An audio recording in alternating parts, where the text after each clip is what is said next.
મારી બેનપણીના બર્થડેમાં જતા ને બહરાસટી બોલીને કેમ તાત્કાલિક આબુ પડી પર્સનલ ગામડે.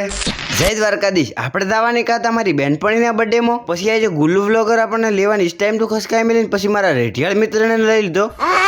આઈ જે દુકાને કેક લેવાનું. તું मेरे से प्यार करती है या नहीं करती? ફાઇનલી કેક લઈને ટણાણ સણાણ કરતા આવી ગયા મારા બર્થડે બોમ્બ પાસે. જો આવા લખણ ખોટા ભેળા થઈ એટલે અમને તો ભૂલી ગઈ. સંજુ વ્લોગર ને બર્થડે વિશ કરી લીધો ને હવે તમારી પડાવવાની છે પટ્ટી. તો ભાઈ આઈ જતા અમે ખુશી હોટલ ને આ બાજુ ટ્રાફિક ગતું નતું તો યાર આ વ્લોગમાં એમ કે મારા બર્થડે માં ટ્રાફિક થઈ ગયું. એટલે રાજુભાઈ તમે હવે આ શું મફત હોય એ તમે તો પેલા હોય છો. भाई साहब मेरे अकेले की फोटो लेना. 21 વર્ષનો બાબો થઈ ગયો ને 21માં બર્થડે ઉજવી નોન છોકરો ગોળ મારી ફૂંક ને મેણબત્તી ઓલવી નાખી પણ કેક હાસી નાસી ખાઈ ગયો. હાશ વારો તો આવ્યો કેક ખાવાનો.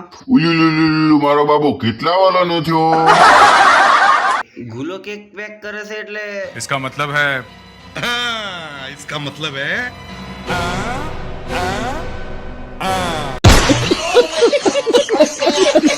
અમે આયા તા ખાવા લ્યો હોય તો સોપડી આલી પરી. હવે વયન કોણ કેમ હું દહમાં 3 વખત ફેલ થયો છું.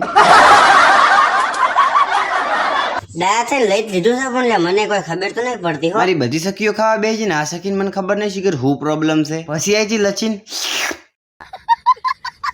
મારા ભાઈબંધને લસી ખાવાની આવે છે કે પીવાની એ નહીં સમજાતું. પ્રોગ્રામ ડન ને ઇસ ટાઈમ તો આઈ ચોકલેટ. ઈ પાછો ચોકલેટી બોય લઈને આવ્યો હતો.